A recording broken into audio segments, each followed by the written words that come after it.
सोया हुआ भाग्य। एक व्यक्ति जीवन में हर प्रकार से निराश था। लोग उसे मनहूस के नाम से बुलाते। एक ज्ञानी पंडित ने उसे बताया कि तेरा भाग्य पला पर्वत पर सोया हुआ है, तो उसे जाकर जगा ले तो भाग्य तेरे साथ हो जाएगा। बस फिर क्या था, वह चल पड़ा अपना सोया भाग्य जगाने। रास्ते में जंगल पड़ा तो एक शेर उसे खाने को लपका। वो बोला, भाई मुझे मत खाओ, मैं अपना सोया भाग्य जगाना जा रहा हूँ। शेर ने कहा कि तुम्हारा भाग्य जाग जाए तो मेरी एक समस्या है, उसका समाधान पूछते लाना। मेरी समस्या यह है कि मैं कितना भी खाऊं मेरा पेट भरता ही नहीं है। हर समय पेट भूख की ज्वाला से जलता रहता है। मनहूस ने कहा, ठीक है। आगे जाने पर एक किसान के घर पर उसने रात बिताई। बातों बातों में पता चलने पर कि वह अपना सोया भाग्य जगाने जा रहा है, किसान ने कहा कि मेरा भी एक सवाल है, अपने भाग्य से पूछकर उसका समाधान लेते आना। मेरे खेत में कितनी भी मेहनत कर लूँ, पैदावार अच्छी होती ही नहीं। मेरी शादी योग्य एक कन्या है, उसका विवाह इन परिस्थितियों में कैसे कर पाऊँगा। मनुष्य बोला, ठीक है।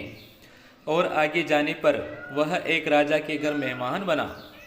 रात्रि भोज के उपरांत राजा ने यह जानने पर कि वह अपने भाग्य को जगाने जा रहा है, उससे कहा कि मेरी परेशानी का हल भी अपने भाग्य से पूछते आना। मेरी परेशानी यह है कि कितनी भी समझदारी से राज्य चलाऊं, मेरे राज्य में अराजकता का बोलबाला ही बना रहता है। मनुष्य ने उससे भी कहा, ठीक है। अब वह पर्वत के पास पहुंच चुका था। वहां पर उसने अपने सोए भाग्य को झिझोड़ कर जगाया।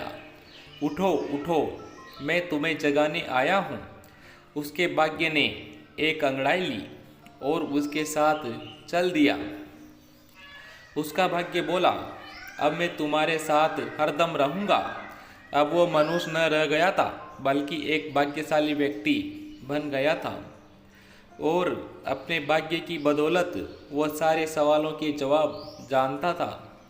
वापसी यात्रा में वह उसी राजा का मेहमान बना और राजा की परेशानी का हल बताते हुए वह बोला, चूँकि तुम एक स्त्री हो और पुरुष वेश में रहकर राजकाज संभालती हो, इसलिए राज्य में अराजकता का बोलबाला है। तुम किसी योग्य पुरुष के साथ विवाह कर लो, दोनों मिलकर राज्यभार संभालो तो तुम्हारा राज्य में शांति स्थापित हो जाएगी। रानी बोली, तुम ही मुझसे ब्याह कर लो और यहीं रह जाओ। भाग्यशाली बन चुका वह मनहूस इनकार करते हुए बोला, नहीं नहीं, मेरा तो भाग्य जाग चुका है, तुम किसी और से विवाह कर लो। तब रानी ने अपने मंत्री से विवाह किया और सुखपूर्वक राज्य चलाने लगी। कुछ दिन राज के मेहमान बनने के बाद उसने वहाँ से विदा ली। चलते चलते वह किसान के घर पहुँचा और उसके सवाल के जवाब में बताया कि तुम्हारे खेत में 7 कलश हैं, हीरे जवाहरात के गड्ढे हैं। उस खजाने को निकाल लेने पर तुम्हारी जमीन उपजाऊ हो जाएगी और उस धन से तुम्हें अपनी बेटी का ब्याह भी धूमधाम से कर सकोगे। किसान ने अनुग्रहित होते हुए उससे कहा कि मैं तुम्हारा शुक्रगुजार हूँ, तुम ही मेरी बेटी के साथ ब्याह कर लो। पर भाग्यशाली बन चुका वह व्यक्ति बोला कि नहीं नहीं, मेरा तो भाग्य उदय हो चुका है, तुम कहीं और अपनी सुंदर कन्या का विवाह करो। किसान ने उचित वर देखकर अपनी कन्या का विवाह किया और सुखपूर्वक रहने लगा। कुछ दिन किसान का मेहमानवाजी भोगने के बाद वह जंगल में पहुंचा और शेर से उसकी समस्या के समाधान स्वरूप कहा कि यदि तुम किसी बड़े मूर्ख को खा लोगे तो तुम्हारी यह सुधा शांत हो जाएगी। सारी बात पता चलने के बाद शेर ने कहा कि भाग्य उदय होने के बाद इतने अच्छे बड़े 2 मौके गंवाने वाले यह इंसान तुझसे बड़ा मूर्ख और कौन होगा। तुझे खाकर ही मेरी भूख शांत होगी। और इस तरह वह इंसान शेर का शिकार बनकर मृत्यु को प्राप्त हुआ।